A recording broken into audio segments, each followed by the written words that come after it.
This is the Professional Stepdad, a place where we share stories, strategies, and ideas for men just like you to help answer that one important question: how can I be a better stepdad?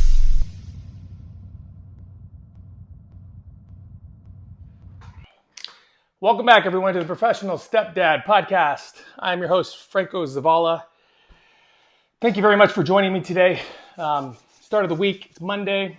I wanted to say a special thank you to a couple of stepdads who reached out to me, and we've had some great conversations. As a matter of fact, I'm going to have one of our stepdads, Sammy, from San Diego. He will be on the show on Friday. We're going to go ahead and talk about his journey, his ups, his downs, his failures, what worked, what didn't work, and everything that comes in between, right? This week's going to be a good week. I can feel it. There's a lot of momentum building behind this platform when it comes to giving a voice to men, and that is my objective and my goal. I'm really, really excited to build this platform because I think it's important to know that us as stepdads, that we have a place that we can speak out against the norm and the narrative, a place that we can challenge the status quo and we can challenge the people's perceptions and how they like characterize what a stepdad is and what his role is within a family and what he can and cannot do. I'm going really, really heavy on TikTok, mainly because Gary Vee says to do it. I'm a big Gary Vee fan. I ended up I'm a little bit connected to him. I'm not his friend by any way, shape, or form, but I am friends with a gentleman by the name of D. Murphy. He owns a company called 5'4", or Menlo Clothing. I'll put the link right here. It's awesome. Every month you pay $60, you get like $120, $160 worth of clothes. Their clothes are amazing. I've been with them for a very long time. As a matter of fact, I've been with 5'4" or receiving 5'4" clothes for a while. And D. Murphy, again, I'll have his Instagram stuff in here. Follow him if you can. The guy's a big inspiration when it comes to business and when it comes to being a dad. He's an amazing father. So yeah, I've been going heavy on TikTok, and I've been receiving a lot of messages and a lot of comments about how, like I talked last episode about how I shouldn't use the word step, I should use the word bonus, or I should just use the word dad. And like I said in our previous episode, I explained how I own that word step, and I'll use it whenever I want because it defines me and it defines it's like an adjective word that defines my place within the home and me stepping everywhere, stepping up, stepping over, stepping through, whichever way you want to coin that phrase. But it's something that I own and I will continue to own, and I won't ever apologize for it. And that is a narrative change, right? Because for most men, me included, when I first became a stepfather, the last thing I wanted to be referred to as is the stepfather. I didn't even know about the word bonus until years later. But and mainly because of this emotional connection that I had with that word step solely based on what I was taught growing up. So I have thrown that out the window and I own the word step. I will define the word step. I use the word step. You will hear me speak frequently about how using the word step is an empowering word for men, not a word that is in any way meant or should be meant to take away from what our worth is within the family. So anyway, I'm going heavy on TikTok, and a lot of comments and a lot of private messages that I've been receiving are around like people kind of saying in a very nice way something negative, but not towards me, towards themselves, meaning this. Like things like, well, that's good for you, or I'm glad it's working out for you, or well, not in my situation because, and then fill in the blank. And I want to tell all you stepdads the two a couple things that I do and did in order to get to this point where I'm confident enough to speak about being a stepdad, where I'm confident enough to be using the words like professional and stepdad together, because of the amount of hours, effort, energy, and work that I put into getting to this point. And everything is built on my commitment to being consistent with everything that encompasses that of being a stepdad, meaning my commitment to self-growth and learning, my commitment to letting go of who I was or who I could be, or letting go of this image or this picture that I had of what a father should be or a stepfather should be.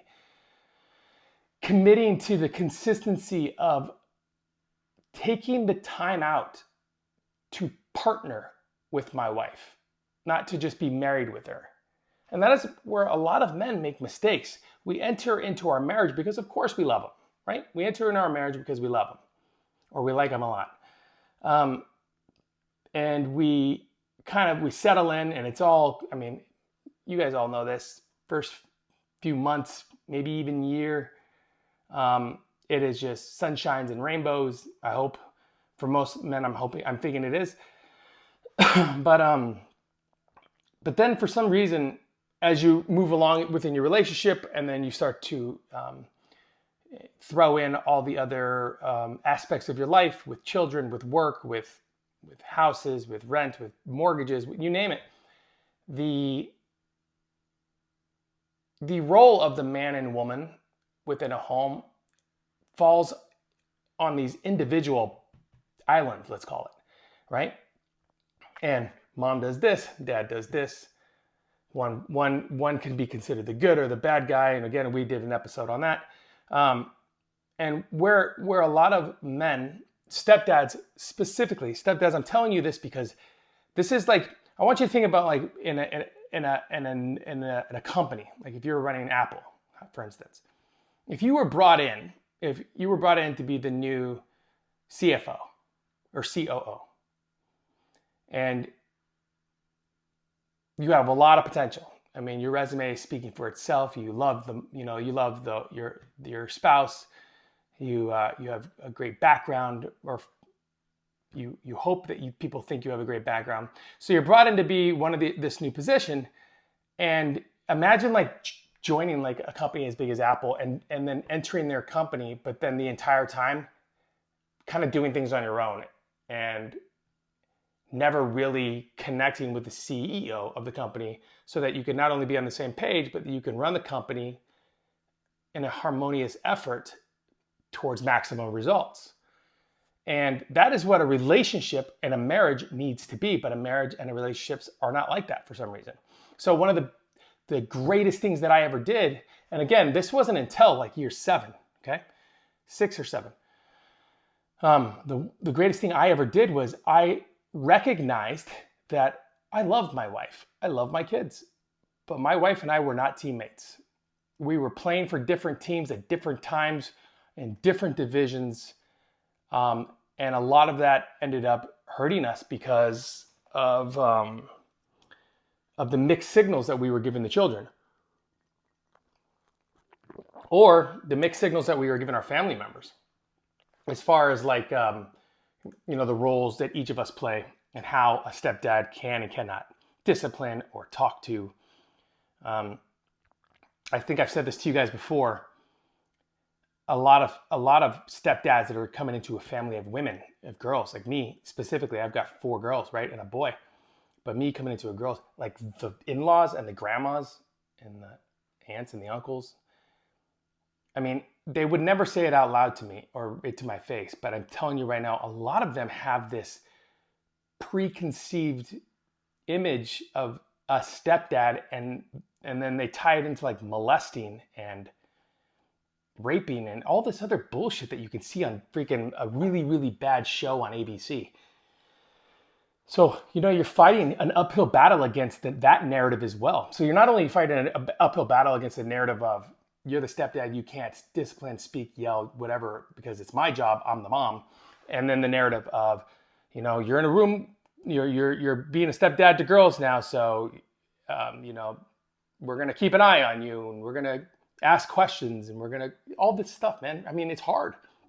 It's hard, especially if you're going into this relationship knowing that you're there for these reasons that can't be defined by words because your emotions speak for itself. I mean, shit, you're there. You stepped up. You volunteered. You're in, right?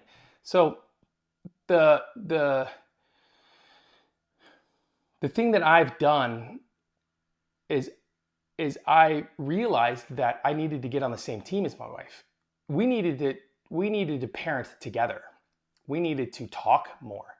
We needed to communicate better. My communication with my wife on a verbal level, I thought was I thought I was doing good. But then I realized after talking with her, I realized that my expressions, my nonverbal communication, like set the tone for the family. You guys know what I mean. Even the dog can feel it, right? When you come home in a bad mood. I mean, and usually everybody greets you, but you walk in and you have this energy against you and towards you because of something that happened during the day and you bring it home. Or vice versa, you walk in a great mood and you come around the corner and your wife gives you this look like, get me the hell out of here. If you're unable to communicate with one another on how to approach and handle a situation in a way that'll be beneficial for not only your relationship, but for your overall mindset. If you're unable to do that, it's because you haven't taken that time to do it, right? So something my wife and I did, we've done this thing now for the last 2 years, and it's called the couples retreat. You know, it's like that movie, The Couples Retreat. I called it the couple getaway, it didn't matter. What we did is, and you guys can't see this, but we went and we bought one of those, what are they called? Tabletop dry erase pads at Staples and some markers. And we went and got a cheap hotel. I mean, we're talking like the extended stay. I think it was like $65 for one night. And we told our kids, listen, we're gonna be gone I think we left at 4 p.m. We'll be back tomorrow at noon. And we packed the clothes, packed our bathing suits just in case. And then we got all of our equipment and we went and checked into the hotel. And then what we did is we sat down and we individually wrote down the things that we wanted to accomplish for that next year. Oh, I forgot to mention this. We do this now at the end of each year to prep ourselves for the next year. So we individually wrote down our goals and things that we wanted to accomplish. And when I say goals, I mean, we wrote down a whole bunch of stuff, right? I mean, I think my list was 40, 50 things long. I think my wife's was like 35, 40 things long. But it was important that we wrote all that down. And here's the reasons why. Because once we sat down and we were done writing, we talked about what we had on our list. And as we talked through it, we got excited for one another. And we learned things about one another that we didn't know.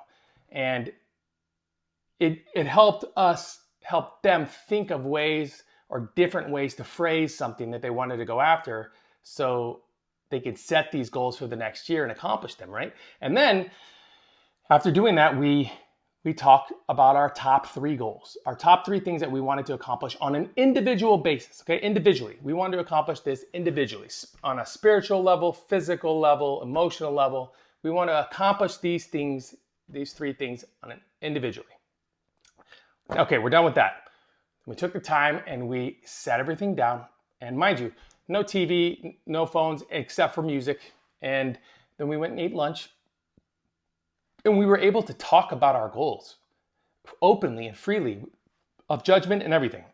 And mind you, there was no monetary value set on these goals because they were goals. Right? The moment that you place a monetary value on a goal that you're going after, you immediately set yourself up for failure because now all you're thinking about is, how am I going to do this? I don't have enough money to get there. And you can't think like that. My mentor, Paul Martinelli, once told me, it was an amazing thing that he said. He said, when you're going after something that you love, or when you're going after something you want to do, don't think about it as good, bad, right, or wrong, or how much money does it cost. Only think about it like this. If I act on this, will it move me in the direction of my dreams? And if the answer is yes, move. You can't see the whole staircase, just take the first step. Martin Luther King said that. You got to move. So at lunch, we were able to talk through our individual goals. And man, it was just an inspiring thing to not only be able to verbally talk about it, but to be able to listen to my wife tell me what she wanted to accomplish. I was dumbfounded, dumbfounded. And those of you that do follow me on any of my social platforms know that my wife is turning 41 this year. My wife is a mother of 5 children.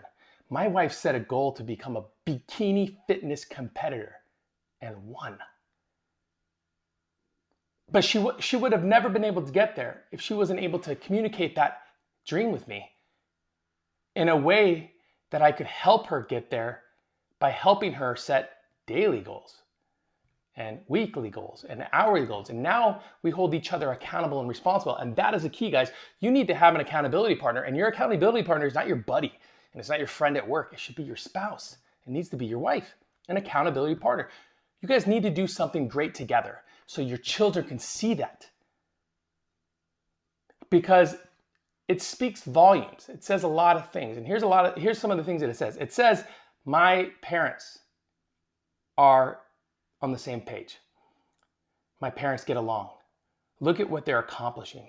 Do you know how big of a deal it was, guys, for my 4 girls to see my wife on stage holding a trophy in a bikini as a fitness model? Do you know how empowering that was for them? I wish I would have had a camera just to get the look on their faces. Proud. They were proud of her. And they saw that mom could do that at age 40. And it opened up the possibilities for them. But you got to be on the same page. So talked about our individual goals.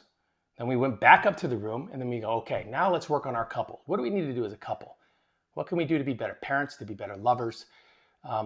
Guys, whether you know this or not, you need to be consistent on you need to commit to the consistency of physical touch with your partner. And I know sometimes it could be annoying or whatever. Like for me, I've got to set reminders. I have to set reminders to physically touch because that's my wife's love language, right? But my wife's love language is physical touch. And I set reminders because it's important. It's important to do that because when you feel that heart, that if you feel that emotional need of hers, and again, my wife's is just touch. If you feel that emotional need of hers, it allows her to attack her day better. But when she's depleted, if you haven't touched her, if I haven't touched my wife in a week and we fought 3 or 4 times, her mood is done. It's vice versa with me. Mine's words of affirmation. Every now and then I need my wife to come in here and sit with me next to my desk here while I'm working. And she'll just talk how proud and amazing she is.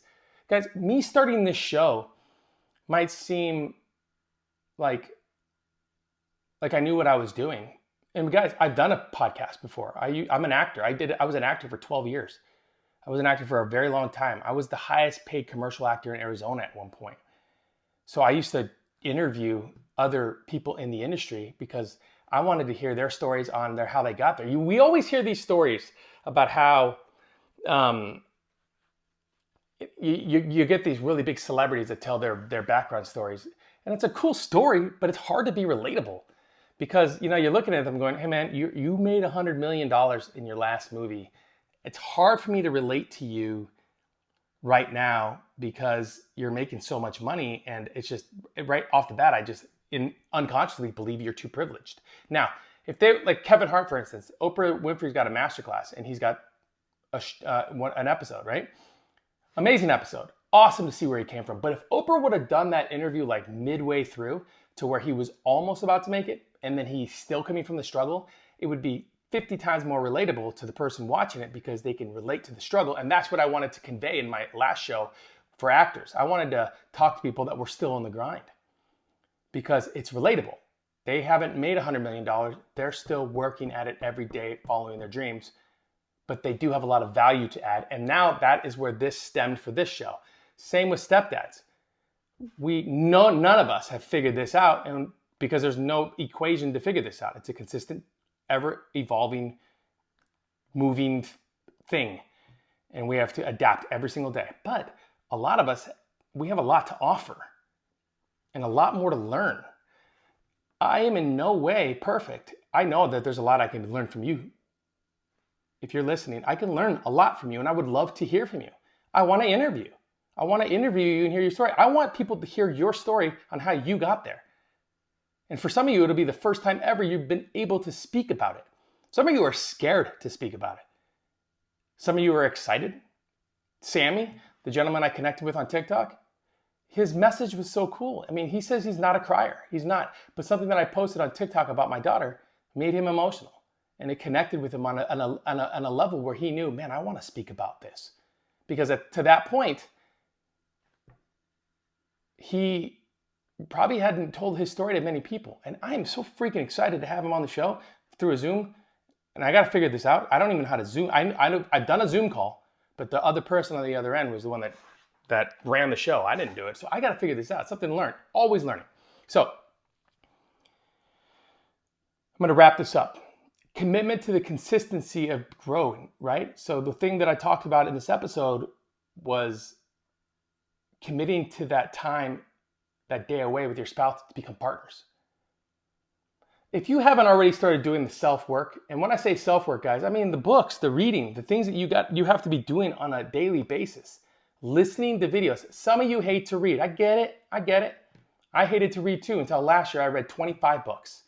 Not because I'm all of a sudden the fastest reader in the world, but because I saw the value in it. I want to be the best stepdad that I can be. I want to be the very best man for my son that I can be. And I cannot get there simply by doing it on my own. I have to stand on the books that other people wrote that were there before me. Right? This is why I read the love languages. This is why I read the kids' love languages. This is why I read the guru books like the Gary V's and the David Goggins books. Like I go all over the place because there is something to be learned from everyone's story. Something. So if you haven't done the self-work yet, start doing it on a daily basis. Just every morning, start something small. Commit to an 8-minute YouTube video where you're just listening to it in your ears. Even if you're not paying full attention to it, it's jumping into your subconscious mind. And then really think and ask yourself, am I partners with my spouse, or do we just exist under the same roof? If you're real partners, it feels like a partnership. It feels like an equal split. It feels like nobody's taking on more or less than anybody. It's an equal opportunity program, and you're both there to love and to discipline and to cry and to get mad and to give each other space and all the things that go with a marriage. But it starts with being a partner first. And if you're living on individual islands and you're only visiting each other on the mainland every year during your anniversary, then you're wrong. You're dead wrong. So commit to the consistency of growth. Commit to the consistency of the family, of your wife, of your husband, of your kids. It's very important that you guys understand that with this getting here to where I feel confident enough to talk to you about the things that I've done and things that I'm still doing, I'm only able to do that because of the books that I read, the people that I talk to, and the platforms that I speak on, and the fact that I do not care what you think about me, but I equally listen to what you say. Because we as stepdads have to stay humble within the scenario and the situation. Not everybody's going to like us. Not everybody's going to agree with why we're there or who we are or where we came from. Some of you look different than your kids. That'll be the next episode we talk on. A friend of my daughter's came over and said that his brother is a stepdad, and right now he's struggling because his stepson is Caucasian.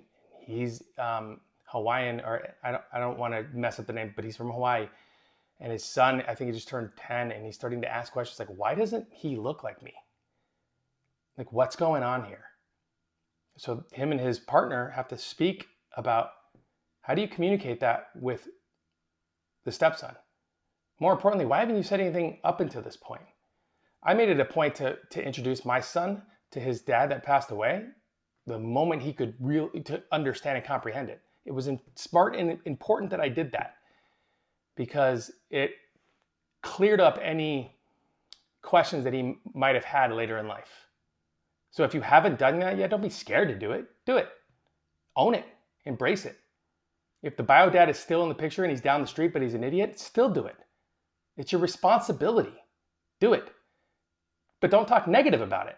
Find the positive about it, and it'll make you feel better.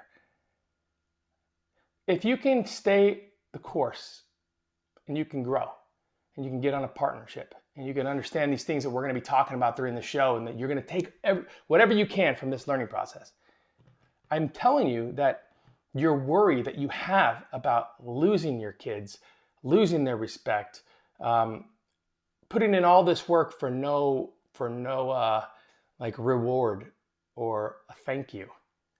A lot of you stepdads are waiting for that thank you, and that shit's not coming. It's not going to come. You want to get a thank you. Get it from your partner. Get it from your spouse. For me, I get it from my wife. I know my kids love me, but my kids are kids. My kids say dumb stuff. My kids do dumb things. They're kids. All kids do this. But my wife will remind me of how great of a job I'm doing, which keeps me going. Because that's my job, to keep going. And that's what I volunteered for. I own that word step. I stepped in knowing fully that I was all in. And I want the same for you guys. So again, please send in your stories. Send me a message. Message me on TikTok and Facebook, and I've had all my links on here. Follow me. Find me. If you're in my state, I live in Arizona. If you're here and you're watching the show, get a hold of me. I'd love to have you on. I'd love to. I don't care where you are, what walk of life you come from.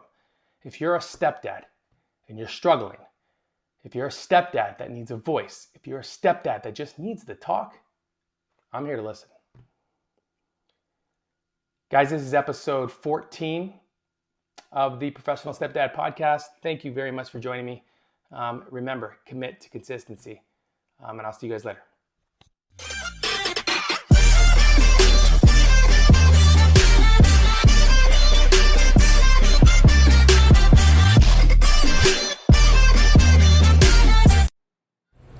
Quiet on the set, please.